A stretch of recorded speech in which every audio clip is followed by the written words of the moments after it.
அனைவருக்கும் என்னுடைய அன்பான வணக்கம். ஒவ்வொருத்தருக்கு ஒவ்வொரு விலங்கு உயிரினம் இது மேலே ஒரு விருப்பம் இருக்கும். சின்ன வயதுலேருந்து எனக்கு ரொம்பவும் பிடித்த விஷயம் எது அப்படின்னு கேட்டால் யானைகள்.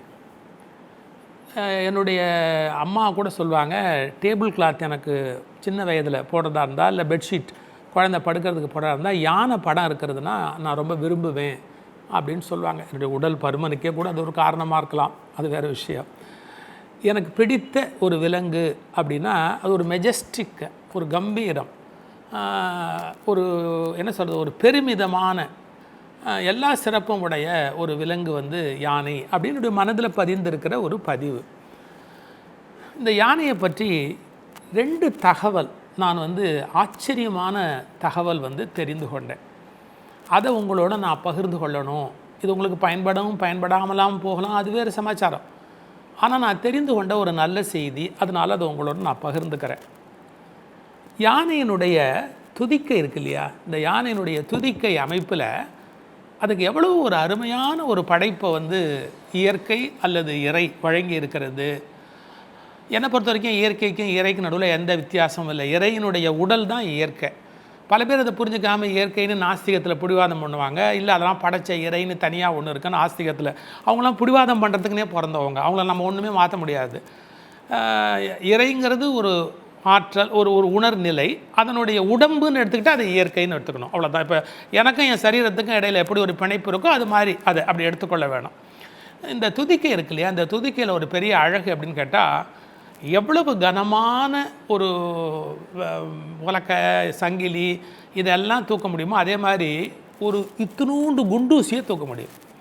இதுதான் அந்த துதிக்கை அமைப்பில் இருக்கிற ஒரு பெரிய ஆச்சரியம். ஒரு குண்டூசி கீழே கிடந்தால் கூட அந்த குண்டூசியை அதால் எடுக்க முடியும். யானைக்கு நினைவாற்றல் அதிகம் அப்படின்னு அதை வச்சு பழி வாங்கும் அப்படின்லாம் நிறைய ஒரு கதை சொல்லுவாங்க. அது கூர்த்த மதி உடையது, அதில் எந்த விதமான சந்தேகமும் கிடையாது. நான் இப்போ சொல்ல வந்த தகவலுங்கிறது எதுக்குன்னு கேட்டால், எனக்கு ஒரு சின்ன முதுகு வலி ஏற்பட்டது. கொஞ்சம் அதிகம் உட்காந்து படிக்கிறது, அதிகம் உட்காந்து எழுதுறது, உட்காந்து இருக்கிறது, படிக்கிறது எழுதுறதுங்கிறதெல்லாம் ஒரு கௌரவத்துக்காக சொல்லிக்கிறதுன்னு வச்சுக்கோங்களேன்.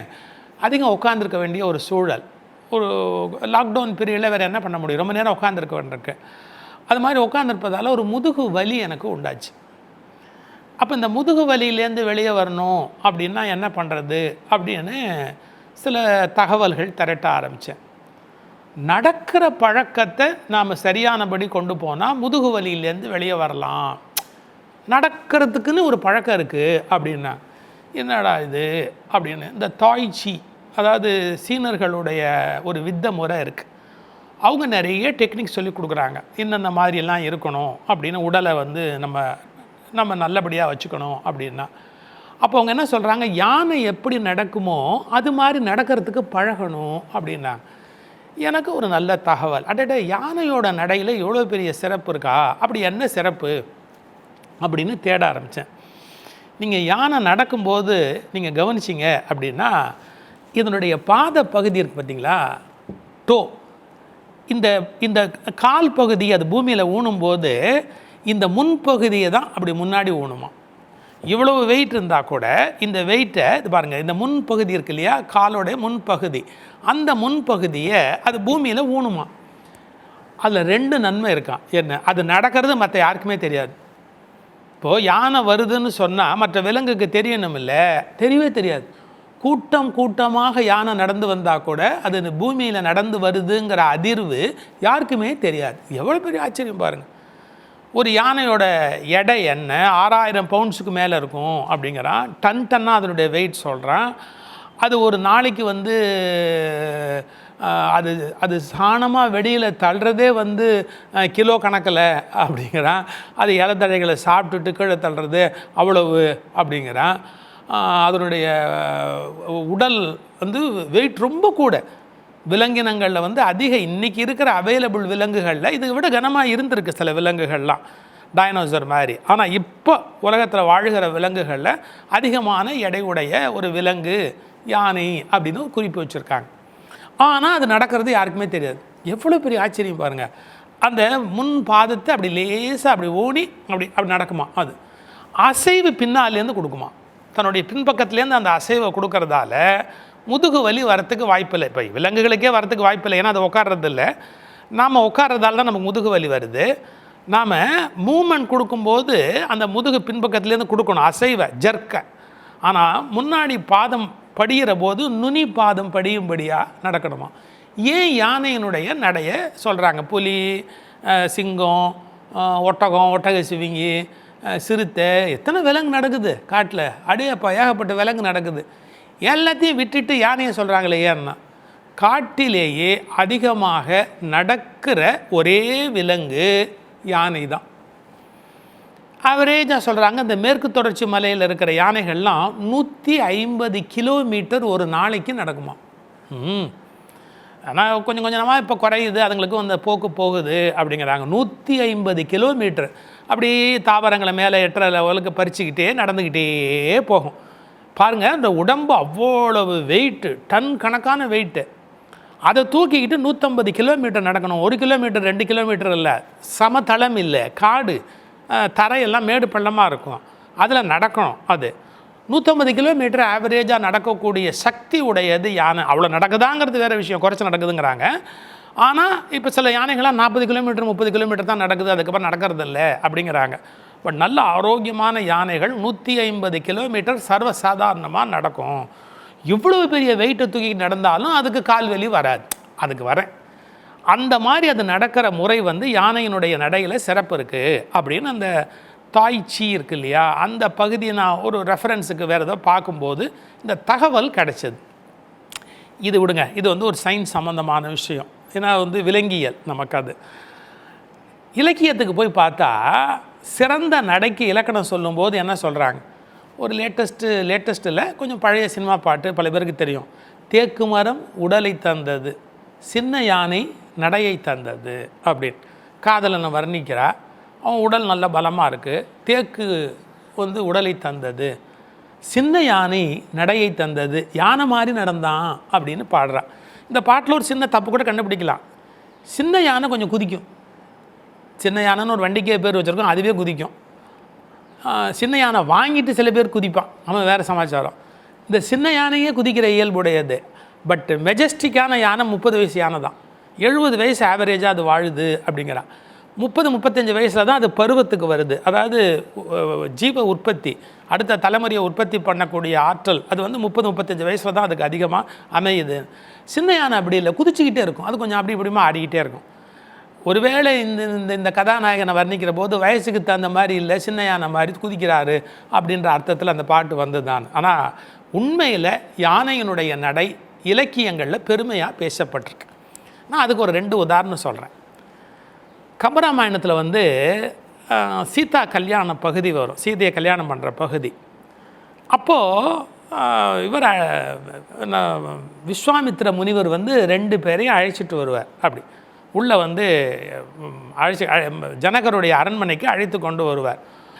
அழைச்சிட்டு வரும்போது ஆனால் கம்பன் எழுதும்போது என்ன எழுதுவார்? நாகமும் நாகமும் நாண நடந்தான். ராமருடைய நடை எப்படா இருந்தது அப்படின்னா, நாகமும் நாகமும் நாண நடந்தான். ஒன்று நாகம்னா மலைன்னு பொருள், இன்னொன்று யானைன்னு பொருள். யானைகள் வெட்கப்படும்படியாக நடந்தார் அப்படின்னு ராமனுடைய நடையை எப்போ வில்லை எடுக்கிறதுக்கு போகிறார் பாருங்க, சீத்தையை திருமணம் பண்ணுறதுக்காக அப்படி போய் அப்படி வில்லை எடுக்க போகிறார் பாருங்க. அப்போது சோ மெஜஸ்டிக், அவ்வளவு கம்பீரம். அதாவது பதட்டம் கிடையாது, பதட்டம் இல்லாத நடை யானையினுடைய நடை. ஏன்னா அது மற்ற எந்த விலங்கை பார்த்தும் பயப்படாது. ஒரு சிங்கத்தை பார்த்தா கூட மற்ற விலங்குகள் பயப்படணும், ஆனால் அது பயப்படாது. ஒரு 2 ஆண் சிங்கம் அல்லது 5 பெண் சிங்கம் சேர்ந்தால் தான் ஒரு யானையை வீழ்த்த முடியும் அப்படிங்கிறா. 2 ஆண் சிங்கம் அல்லது 5 பெண் சிங்கம் இதெல்லாம் மொத்தமாக சேர்ந்தால் தான் அது மாதிரி சமயத்தில் தான் ஒரு யானையை வீழ்த்த முடியும், இல்லாட்டி தூக்கி அந்தாண்டு அடிச்சிடும். குட்டி யானைக்கு அப்படி இல்லை, நல்ல வளர்ந்த யானைக்கு நான் சொல்கிறேன். அப்போ அது பயப்படாது. சிங்கத்தையோ இதையோ பார்த்தா ஒரு புளிரும், சத்தம் கொடுக்கும், ஆனால் அது பயப்படாது. ஏன்னா அதுக்கு இதை பற்றி கவலை கிடையாது. நீங்கள் காட்டிலேயே அது போலீஸ் வேலை பார்க்கும். ஒரு எருதை இல்லை வேறு ஒரு விலங்கை, சிங்கமோ புலியோ சிறுத்தையோ தொந்தரவு பண்ணால் போய் விரட்டும் யானை. அதுக்கு அது மாதிரியான ஒரு குவாலிட்டி உண்டு, யாருக்கு கெடுதல் பண்ணாது, ஆனால் நல்லது பண்ணணுங்கிற எண்ணம் உடையது யானையினுடைய தனித்த சிறப்பு. அதனால் அதனுடைய குவாலிட்டிஸ். நடக்கும்போது அது எப்படி நடக்கும் அப்படின்னா, மெஜஸ்டிக்காக கம்பீரமாக ரொம்ப அழகாக நடக்கிற நடை யானையினுடைய நடை. இன்னொரு இடம் சொல்கிறேன் பாருங்க. ராமனும் சீத்தையும் தனியாக இருக்கிறாங்க. அப்போது சீத்தை நடந்து அப்படி போகிறார்கள். ஒரு அன்னப்பறவை எதிரில் நடந்தது, சீத்தையை பார்த்து வெக்கப்பட்டு ஒதுங்கிக்கிச்சு. இதை கம்பன் எழுதுகிறார். அன்னப்பறவை ஒதுங்கி கொண்டதை ராமர் இப்படியும் பார்த்தாராம். சீத்தையினுடைய நடையை பார்த்து அன்னம் ஒதுங்கி கொண்டது அப்படின்னு ஒரு சிரிச்சாராம்.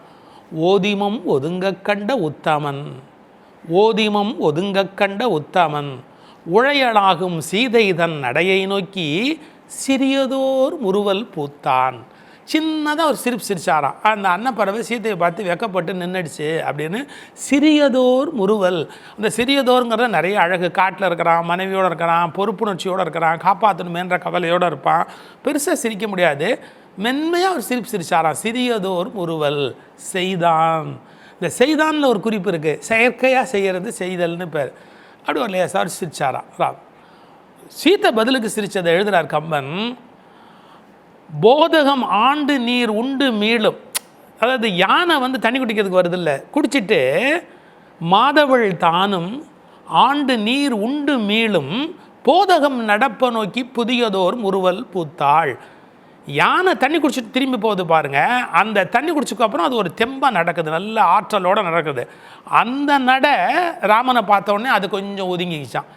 அப்போது ராமனுடைய நடை அதை கண்டு யானைகள் வெட்கப்படும் என்று கம்பன் எழுதுகிறார்.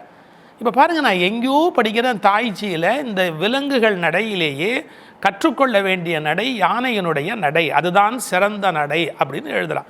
இதை கவிச்சக்கரவர்த்தி கம்பன் ஆரம்ப காலத்தில் எழுதி வச்சிருக்கிறார். எவ்வளவோ காலத்துக்கு முன்னாடி யானையின் நடை ராமனுடைய நடை என்று எழுதி வைத்திருக்கிறார். இன்னும் யானையை பற்றி சில சுவாரஸ்யமான தகவல்கள், அதனுடைய வாழ்க்கை முறை, அதெல்லாம் ஒரு புத்தகத்தில் படித்தேன். மானமிகு யானைகள் அப்படின்னு. உங்களுக்கு பின்னாடி நான் ஒரு முறை வாய்ப்பு வரும்போது அதுக்குன்னு சில ஸ்பெஷல் குவாலிட்டிஸ் உண்டு. அதாவது காலில் ஒரு தடவை பாட்டில், சில பேர் இந்த காட்டில் அறிவு கட்டவனுங்க குடிச்சுட்டு பாட்டில் அப்படியே போட்டு போகிறாங்க, அடிப்பானுங்க, அதை உடச்சி வேற போட்டு போவாங்க. அது யாருக்கு கெடுதல் தெரியுங்களா? அந்த பாட்டிலில் இந்த யானை மெல்லிசு அந்த கால் பொசுன்னு இருக்குமா, அப்படி ஒரு தடவை ஊனுச்சுன்னு வச்சுங்க, போச்சு. அந்த காலில் புண்ணு பட்டுதுன்னா யானை அழுக ஆரம்பிச்சிடும், காலே அழுக ஆரம்பிச்சிடும். அப்படி கால் அழுகி ஒரு டாக்டர் வைத்தியம் பண்ணியிருக்கார், காட்டுக்குள்ளே ஒரு வெட்டினரி டாக்டர் வைத்தியம் பண்ணியிருக்கிறார். இது பெரிய ஆச்சரியம் இல்லை. அந்த யானைக்கு அது நின்றுருக்கு, அதுக்கு வைத்தியம் பண்ணியிருக்கிறார் அவர் டோட்டலாக. கொஞ்ச நாள் கழித்து பார்த்தா அதே மாதிரி இன்னொரு யானை அடிபட்ட போது அதை கூட்டிக்கிட்டு இந்த யானை அவர் வீட்டு வாசலில் நின்றுருக்கு. என்னங்க நம்பவா முடியுது? இப்போ நாம் ஒரு டாக்டரை போய் பார்த்துட்டு சக்ஸஸ்ஃபுல்லாக இருந்தால் இன்னொரு ஆளை கூட்டிகிட்டு வர மாதிரி அதுக்கு காலில் அது வைத்தியம் பண்ணியிருக்கிறாரு. இன்னொரு யானை காலில் அது மாதிரி பாட்டில் மாட்டிக்கிட்ட போது அந்த யானையை கூட்டிகிட்டு இந்த யானை நிற்கிது. இதை அவர் சொல்கிறார், கிட்டக்க போகிறதா, அது காட்டு யானை, ஏதாவது தப்பாக நடந்துட்டா என்ன பண்ணுறது அப்படின்னு. ஆனால் அது ஒன்றும் பண்ணலை சார், நான் காட்டில் போய் வைத்தியம் பண்ணேன், அதுக்கு வைத்தியம் பண்ணேன் அப்படின்னு அவர் புத்தகத்தில் எழுதுகிறார். எதுக்கு சொல்ல வரேன், சில ஆச்சரியமான குவாலிட்டிஸ் யானைகளுக்கு உண்டு அப்படிங்கிறாங்க. அது ஏதோ ஒரு நல்ல செய்தி படித்தேன், இது என்ன மாதிரி பயன்படும்லாம் தெரியாது, பட் யானையை பற்றி சொல்லணும்னு தோணுச்சு, அதை உங்களுக்கு கூட பரிமாறிட்டு